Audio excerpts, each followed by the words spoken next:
الشيطان الرجيم.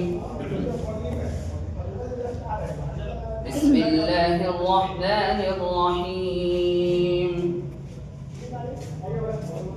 يا أيها الذين آمنوا من يرتد منكم عن دينه فسوف يأتي الله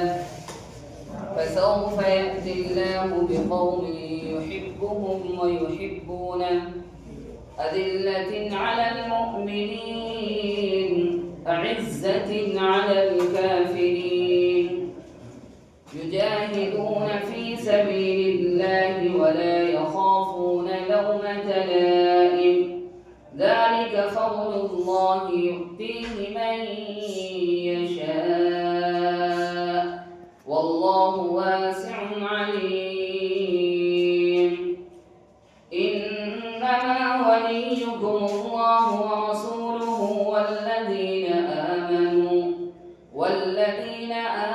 الذين يقيمون الصلاة ويؤتون الزكاة وهم راكعون ومن يتول الله ورسوله والذين آمنوا فإن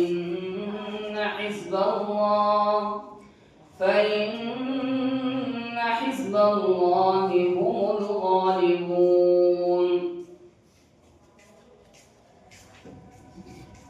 ईमान वालों, तुम में से जो शख्स अपने दीन से फिर जाए तो अनकरीब अल्लाह ताला एक ऐसी कौम को ला खड़ी करेगी जो अल्लाह से मोहब्बत करेगा और अल्लाह उनसे मोहब्बत करेगा। ये लोग मोमिनों के मामले में नर्म होंगे और काफिरों पर सख्त होंगे और अल्लाह ताला के रास्ते में लड़ाई करेंगे, जिहाद करेंगे और किसी मलामत करने वाले की मलामत का खौफ नहीं करेंगे। ये सब अल्लाह के फजल से है, जिसे अल्लाह चाहता है उसे देता है और अल्लाह ताला वसाअत वाला है, जानने वाला है। यकीनन मुसलमानों का दोस्त अल्लाह, उसके रसूल और ईमान वाले हैं। ये लोग नमाज कायम करते हैं, ज़कात देते हैं और दिल से अल्लाह ताला के सामने झुक जाते हैं। और जिस शख्स ने अल्लाह और उसके रसूल और ईमान वालों से दोस्ती की, ये लोग अल्लाह की जमात में शामिल हो गए और यकीनन अल्लाह की जमात ही गालिब आने वाली है।